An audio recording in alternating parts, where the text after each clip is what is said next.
नमस्कार, गेंडम गुरुकुलम में आप सभी का स्वागत है। आज बात करेंगे डिप्रेशन का। डिप्रेशन है क्या? मानसिक तनाव है क्या? और अचानक ही कोई भी व्यक्ति को हो क्यों जाता है?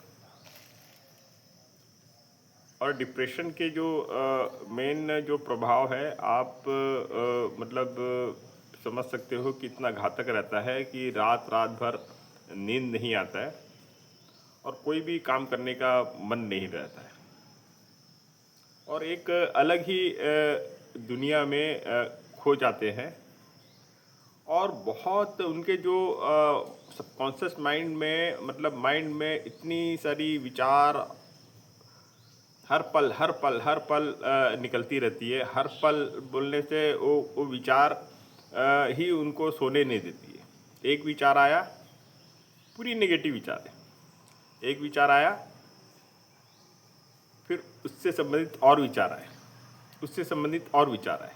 तो इस तरीके से ये क्रम चलते जाता है और विचार जब बहुत ज़्यादा मात्रा में आने लग जाते हैं और हम जो कार्य कर रहे हैं उस कार्य में मन नहीं लग रहा है, तो मान के चलिए कि ये प्रॉब्लम आ चुका है।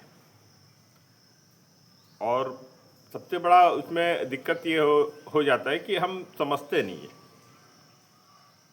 मतलब परिवार के सदस्य इस दौरान अगर गलती से भी समझने में चूक कर दिए तो हो सकता है बातचीत में और किसी भी तरीके से उनकी बात पे सहमत ना होने पे क्रोध आ जाएगा और क्रोध के आवेश में आके कुछ भी कर देते हैं।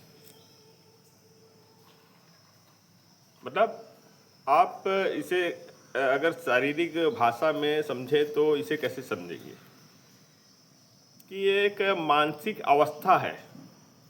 एक ऐसी मानसिक अवस्था है जिसमें व्यक्ति के जो माइंड में हमेशा अलग अलग प्रकार के निरंतर विचार आते जाते हैं और उनका जो ब्रह्म ग्रंथ है उसमें जो टाइम के रहते हैं, जैसे ब्रह्म ग्रंथ जो हमारे आज्ञा चक्र में रहता है, वह ग्रंथ हमें समय पे सोने और उठने के लिए अवगत कराता रहता है। जो हार्मोन्स है वो हार्मोन्स हमें बहुत मदद करता है। तो इस तरीके से अगर दिन प्रतिदिन ये बीतते बीतते कई दिन तक हो जाता है तो प्रॉब्लम शुरू हो चुकी रहती है। तो समय से पहले रहते ही हमें अपने घर में ऐसे कोई व्यक्ति डिप्रेशन में आ रहा है तो उसे समझ जाना है प्रॉब्लम क्या है। और डिप्रेशन के व्यक्ति को हम अगर कुछ भी काम बोले वो कर नहीं पाएगा और सही फैसला ले नहीं पाएगा, कुछ भी बड़बड़ाने लग जाता है, बुदबुदाने लग जाता है। इस तरीके से ऐसे मानसिक दिशा पे चले जाता है जहाँ से निकलना बोलने से डॉक्टर की बहुत ही ज़्यादा ज़रूरत है। मतलब ये बिना डॉक्टर के इलाज के ये संभव नहीं है। लेकिन हमारे जो धर्म शास्त्र है, जो विद्या है, ये भी उतने ही कारगर और असरकारी प्रभावशाली हो सकता है अगर इसे हम उपयोग में लाना शुरू करें। मेडिकल में जो ट्रीटमेंट होता है वो हार्मोन्स को बैलेंस करने के लिए होता है और कुछ ऐसी दवाई दी जाती है जिससे व्यक्ति ज़्यादा से ज़्यादा रिलैक्स और आराम कर पाए, नींद की अवस्था में जा पाए। अगर वो ज़्यादा से ज़्यादा नींद की अवस्था में जाएगा तो धीरे धीरे डिप्रेशन से मुक्त भी हो जाता है। मतलब उनके जो मन के अंदर जितने भी अनगिनत विचार है उस विचार को रोकने के लिए उसे सोना जरूरी है, रिलैक्स होना जरूरी है, आराम करना जरूरी है। हम सोच रहे हैं कि घर में बैठा तो आराम ही कर रहा है, तो ऐसे नहीं है। घर में बैठा हुआ लेकिन उनके पास अनगिनत विचार पे विचार ये निरंतर आ रही है।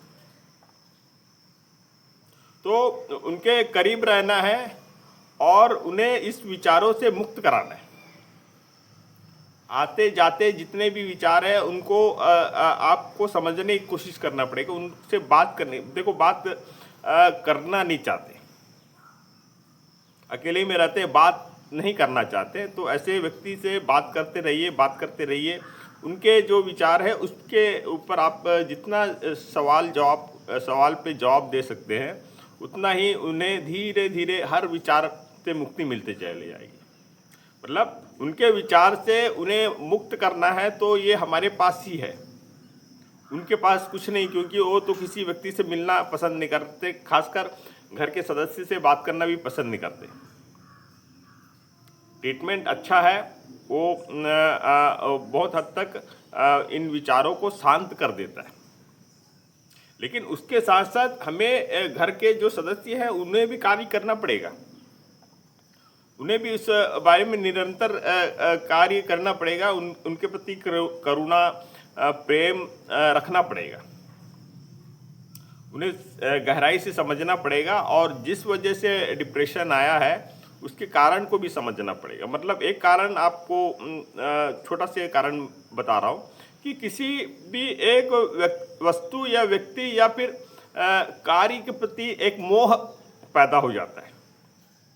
मोह इतना ज़्यादा, इतना घनिष्ठता से पैदा हो जाता है कि अगर वो मोह सही है गलत है, उनकी जो व्याख्या है वो कर नहीं पाते, और जैसे हम उनकी व्याख्या करने का प्रयास करेंगे तो वो उस व्याख्या को भी मानते नहीं है, समझना ही नहीं चाहते।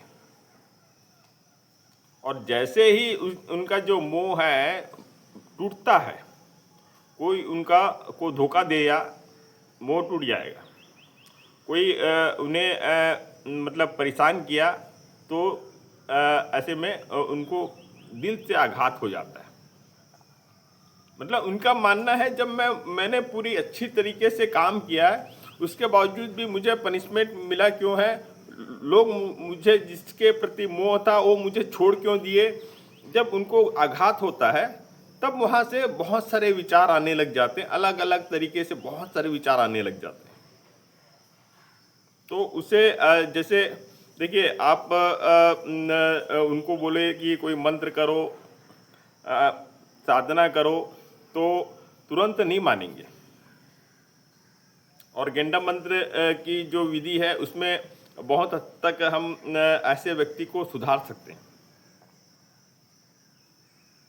अब इसमें करना क्या है, कुछ ध्वनि का माध्यम है, घर में बैठे हैं, कुछ ध्वनि एक माध्यम है, कोई भी अच्छी ध्वनि जो फ्रीक्वेंसी जो हमारे मानसिक तरंग को कुछ हद तक शून्य पे ले जाती है, ऐसे ध्वनि 4H हॉर्स के जो ध्वनि आप गूगल में सर्च करें, बहुत सारी इससे संबंधित आर्टिकल मिल जाएंगे।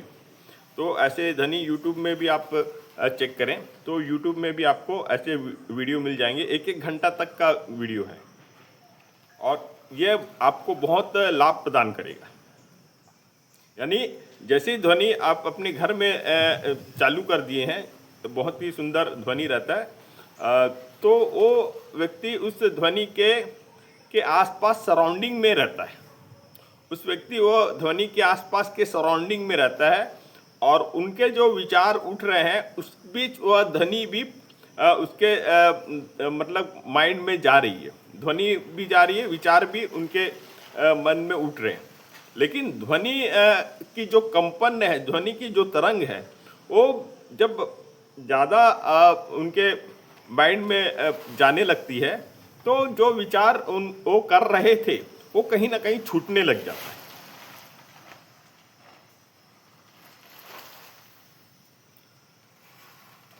तो इस तरीके से अगर हम ध्वनि से अगर चिकित्सा करना चाहें तो बहुत ही अच्छा माध्यम है। ध्वनि के द्वारा बहुत ही अच्छे अच्छे ध्वनि है, यूट्यूब में मिल जाएंगे। तो को उस समय 1 घंटा के लिए आप रिकॉर्ड को ऑन कर दें, पूरे घर में आवाज़ आनी चाहिए, उस व्यक्ति के कान तक आवाज़ जानी चाहिए। जैसे ही उस व्यक्ति के कान तक जो आएगा, उनके जो विचार है जो उठ रहे थे, उस भी ध्वनि भी उठ रही है, ध्वनि भी उठ रही है और विचार भी उठ रहे हैं, और उसके जो संघर्ष के दौरान ध्वनि धीरे धीरे उनके सबकॉन्शियस माइंड में हावी होने लग जाता है। और जैसे ही ध्वनि हावी हो रहा है और उनके विचार शून्य हो रहे हैं, यानी विचार आना बंद होते जाएंगे और वहाँ से उनका जीवन में एक परिवर्तन आएगा। ध्वनि चिकित्सा जरूर करें, ट्रीटमेंट लेना जरूरी है, डॉक्टर का इलाज करना जरूरी है। ये एक पहला स्टेज है और उसका जो सेकंड स्टेज है, तो सेकंड स्टेज में इस तरीके से ट्रीटमेंट भी बहुत जरूरी है। और देखोगे कि व्यक्ति जब मन को, उनके जो अनगिनत विचार थे वो धीरे धीरे अगर शांत हो गए, तब वहाँ पे आप अपने विचार को डालते जाइए। आप मंत्र साधना कर रहे हो, मंत्र साधना के साथ आपके पास जो विचार है, आप को समझ आ रहा है कि हम अपने परिवार के इन सदस्यों को कैसे ट्रीट कर सकते हैं, तो उस विचार पे उन्हें आगे बढ़ाने की कोशिश कीजिए। आत्मीयता और प्रेम की भावना, करुणा की भावना हमेशा होनी चाहिए। ऐसे व्यक्ति के साथ क्रोध नहीं किया जा सकता, ऐसे व्यक्ति के साथ जिद नहीं किया जा सकता, और ऐसे व्यक्ति को डराने की भी जरूरत नहीं है। तो ये सब बात को भी हमें नोटिस करके रखना है। जितना उन्हें आत्मीयता, प्यार मिलेगा और उतना ही वो आपकी बात को धीरे से समझना शुरू करेंगे, अपनी बात को भी समझना शुरू करेंगे। और जो चक्र उनके माइंड एक मोह बना था, वो मोह टूटेगा, मोह टूटेगा, यानी वो फिर से अपने धरातल, अपना जमीन को तलाशना शुरू करेंगे। एक अपना खुद का व्यक्तित्व होता है। हर व्यक्ति को जब अपना व्यक्तित्व पे अंधकार नजर आता है, तब ये प्रॉब्लम आती है। फिर से उन्हें अपने एक नए व्यक्तित्व की ओर पहचान कराने की ओर आगे बढ़े कि ये आपका नया व्यक्तित्व है, ये आप हो और इसमें अब आप आगे बढ़ो। यूट्यूब देख रहे हैं, वीडियो देख रहे हैं, ऐसे व्यक्ति ऐसे नहीं कि संचार सुविधा से संपर्क में नहीं है, तो ऐसे व्यक्ति संपर्क में है, लेकिन उसे हम सही रास्ते पे लेके आना भी जरूरी है। तो देखने के लिए धन्यवाद। जय हिंद, जय भारत।